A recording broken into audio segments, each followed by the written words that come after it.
headed down the mountain, going back to Walla Walla. And I've always talked about going to Singapore, Asia, checking out opportunities there. You have lots of friends that are teachers in Taiwan and Asia, and actually the part of Asia that intrigues you the most, Tom, is Bangkok, Thailand. Yeah. You've been there 4 times. Yeah. Tell us about it. For those of you guys who know Thailand or have been there, you understand what I'm saying. It's just a magical place. It's like incredible. I mean, you have... And we were talking about, like, I said, Tom, what happens if we were to YouTube a trip to Bangkok?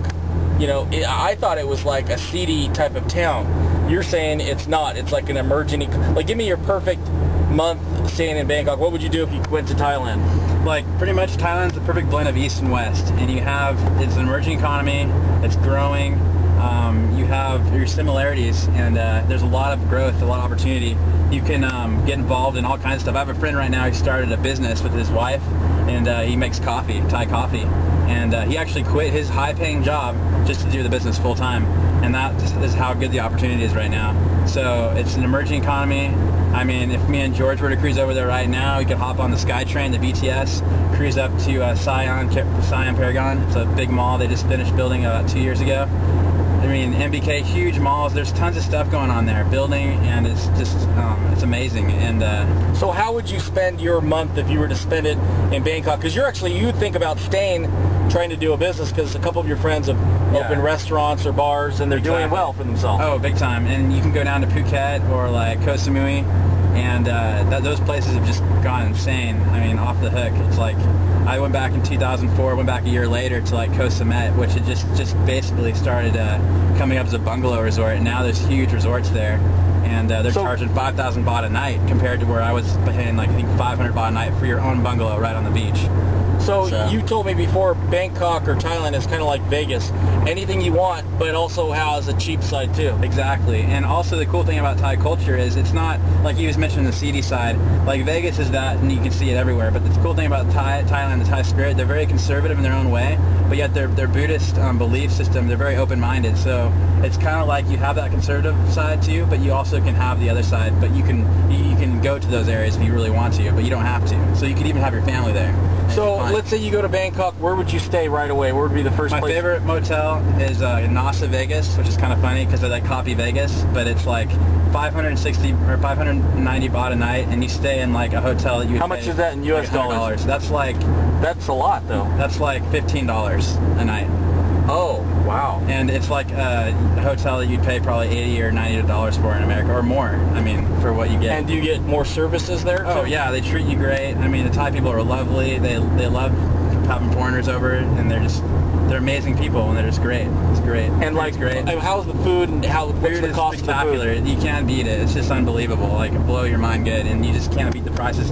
35 baht, 40 baht, you can get a plate of fried rice. Talking U.S. dollars. That's a dollar. That's basically $1.50. You can have a plate of food. So wow. I mean, and good Thai food. And it's amazing. It's something you'd pay $15 for here in America. So, I mean, forget about it. You can't beat it. So you're living a posh lifestyle for $15 a month. Well, how much is a flight over there? Oh, well, you can get a flight. I was looking at flights. My sister actually found some through a wholesaler, $650 round trip from Seattle, but the prices just went up to $900. You can actually keep looking if you really know how to work the internet. You can find those deals and definitely hook them up. So. And then you're staying at a great hotel. You're eating great cheap food. Oh man. And then what else are you doing over there?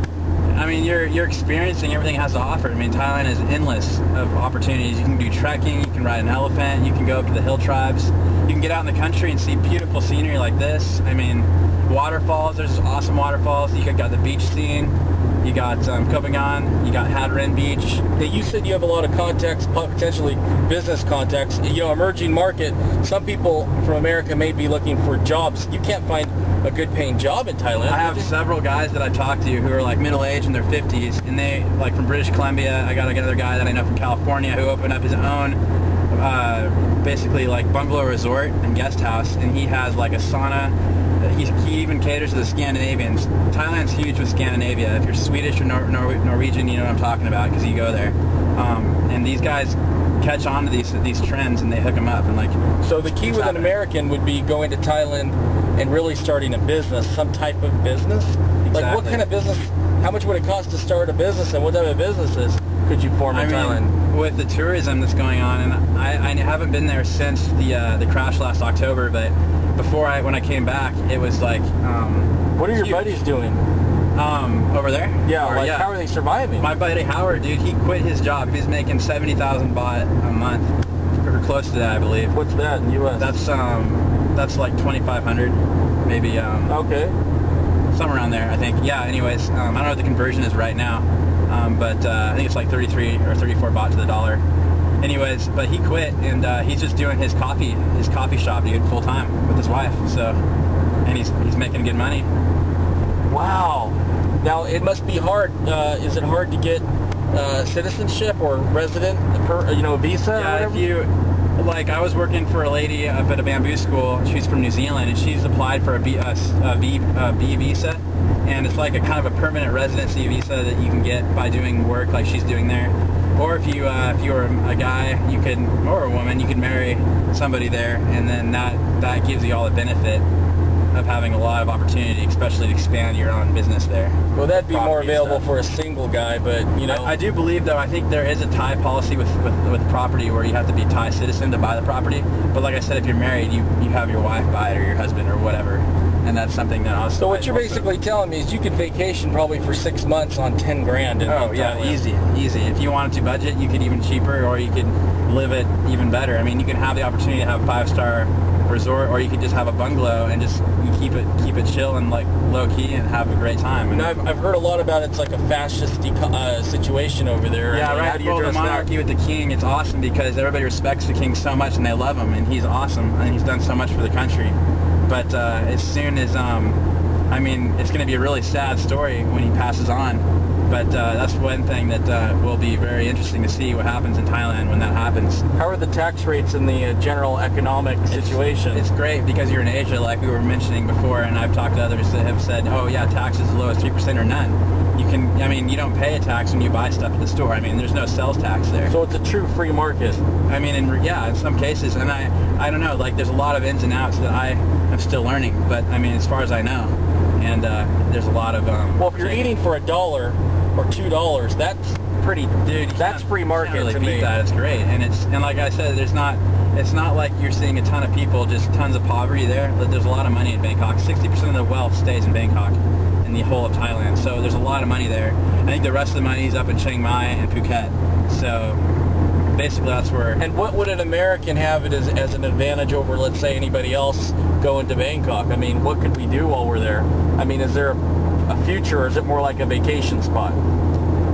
As far as it's interesting, as far as the American thing, when I'm over there, every time I go there, I meet a lot of Europeans, a lot of guys from Britain who are just loving it. They live there, they bring their pound over there, and it's like golden with the baht. I mean, so you eventually have to come back to make a living over here, it sounds like. Well, you could. I mean, you could have a business and live in Thailand. You could, but you could also live a simple life and still do well. I mean, I have my buddy Bob, who I work with.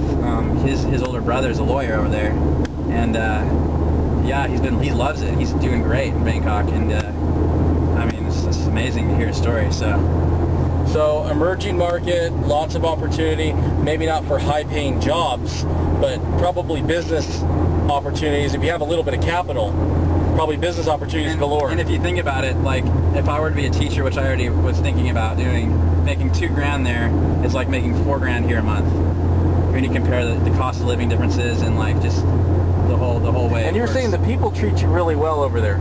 I love the people. People are so respectful. They're happy. They're smiling all the time. I mean, Thailand's a land of smiles, so it's just a happy place, and I love it. I love the culture. So Thailand has gotten a bad rap as far as I think of pollution. If you've seen I think of traffic. If you've seen the movie Bangkok Dangerous, it's funny because they have a little spiel about Bangkok. They're like, Bangkok is dangerous and dirty. I mean, even Hollywood kind of gives it that image. And until you go there, and I mean, you can go there and see that, and maybe you could say, yeah, it is that way.